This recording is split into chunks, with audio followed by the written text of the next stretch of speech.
Thank you. I've had the opportunity in the last year to travel across the country and to see local struggles developing to defend public education.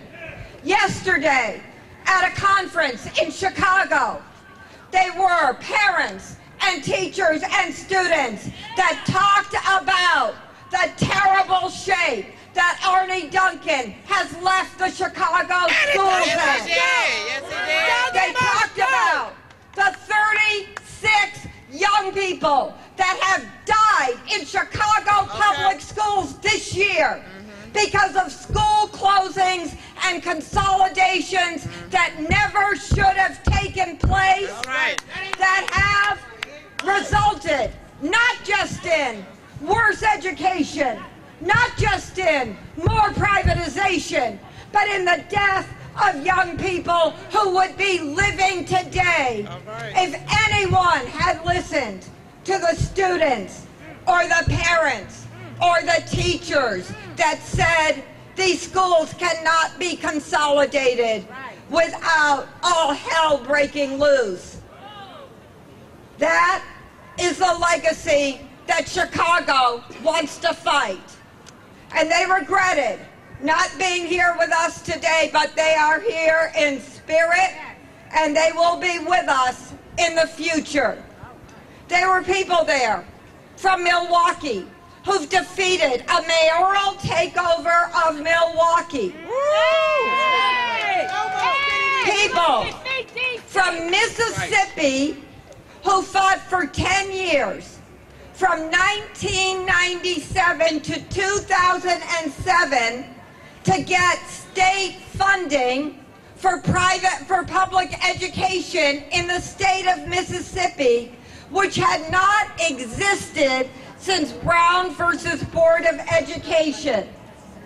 They achieved that remarkable success under the Bush years, but they are seeing it taken back under the Arne Duncan regime. And they say that Arne Duncan says he won't even step foot in Mississippi to debate these issues on public education because they know that he will not be able to win a debate if it's conducted openly in the light of day with the truth coming out. All right. This attack on public education, the greatest, most democratic achievement of the 20th century, the universal program created in this nation to try to put us all on an equal footing, to make us a single society, multicultural, multilingual, coming from all parts of the world, but coming together with a single goal and a single hope and unified through a single process of achieving public education. This great game is what's under attack. There are a lot of people that are talking about the disappointments they feel under the Obama presidency. There are those that are saying we expected so much more around Guantanamo and around Afghanistan. There are those that are saying, in light of the national health care reform, we were expecting so much more in the way of national health care.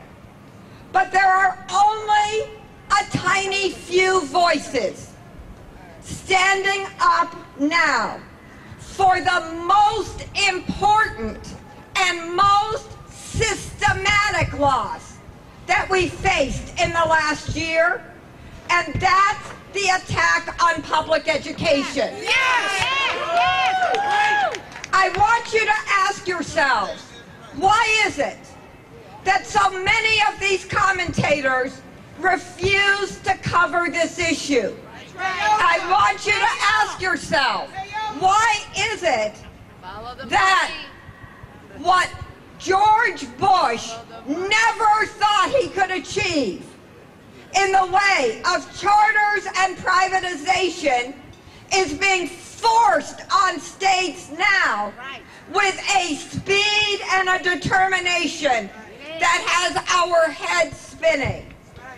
I want you to ask yourself, why is it that there aren't more voices of opposition to this terrible attack?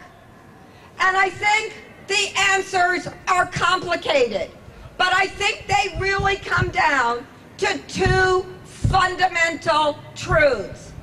First, apart from the attack on public education, the other issue that remains so buried, so undiscussed, is the questions of racism and the questions of inequality.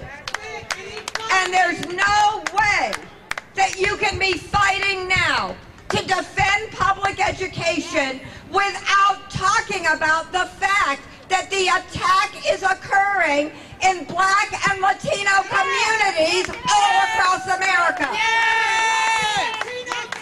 If you're standing in defense of public education, you're standing for equal rights, full equality for Black and Latino. You're making a civil rights fight, not just a fight for public education. And I think that's why there's so much silence on this issue, because I think there are so few people that want to be making clear that if there is a failing of government in Washington now, it is the failure to address the needs of our community, period. Now let's talk about this. $800 billion given to bail out the banks and the corporations. The super rich, the trickle-up effect is still continuing. We think that those people should pay for public education. We think that there's money out there. We think this is just a question of social priorities.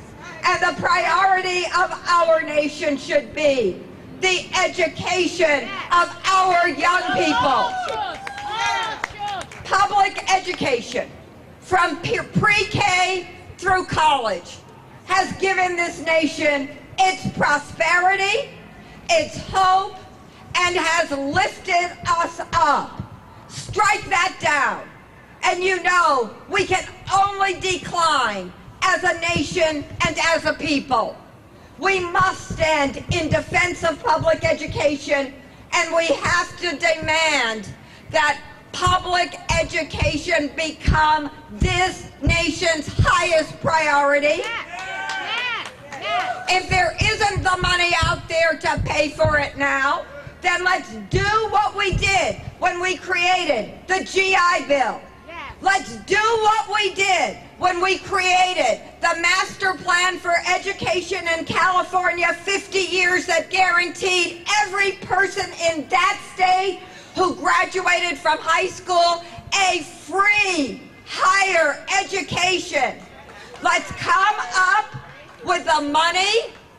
Let's make a federal bailout for public education, and let's move forward.